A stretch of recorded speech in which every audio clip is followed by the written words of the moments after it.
চুলায় সারি সারি কড়াই ভর্তি দুধ, পাশেই বানানো হচ্ছে ছানার মিষ্টি। ঘন দুধে টইটুম্বুর ছানার পায়েস। শেরপুরের শত বছরের ঐতিহ্যবাহী এই মিষ্টির নাম ছড়িয়েছে দূর দূরান্তে।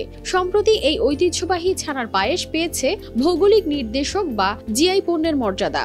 আর এর স্বীকৃতি যেন পুরো জেলার মানুষের জন্য এক বিশাল উৎসবের মতো।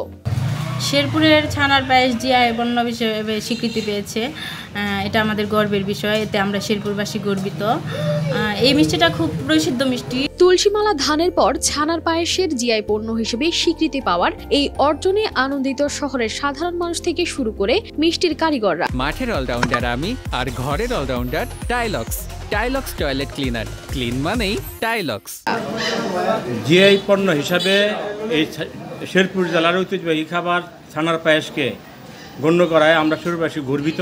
এই আনন্দ ছড়িয়ে পড়েছে পুরো শহর জুড়ে। সাধারণ মানুষের মাঝে বিতরণ করা হয়েছে ছানার পায়েস। বেড়াইতে যাই, আত্মীয় স্বজনের বাড়ি বা অন্য কোথাও গেলেও আমরা এই মিষ্টিটা নিয়ে যাই, সবাইকে দেই। ওনারাও খায়, এটার খুবই প্রশংসা করে।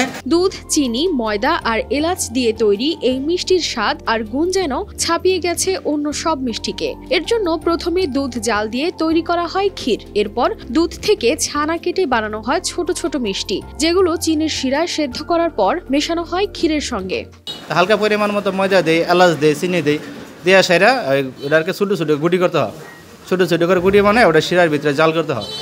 জাল করার পরে দেখা যায় শিরার ভিতরে আমরা যখন দিই, কিছুক্ষণ জাল করার পরে বোঝা যায় যে এটা সিদ্ধ হয়ে গেছে। তখন আমরা শিরার ভিতরে তার নামায় গুটির ভিতরে ক্ষীরের ভিতরে দিই। ক্ষীরের ভিতরে দিলে ওটা দেখা যায় পরিপূর্ণভাবে হয়ে গেছে।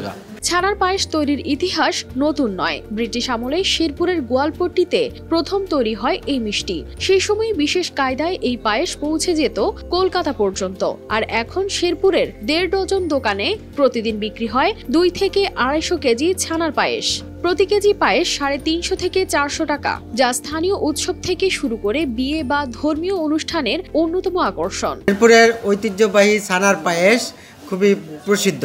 আমরা যে কোনো অনুষ্ঠান, যে কোনো প্রোগ্রামে এই মিষ্টিটা ব্যবহার করি।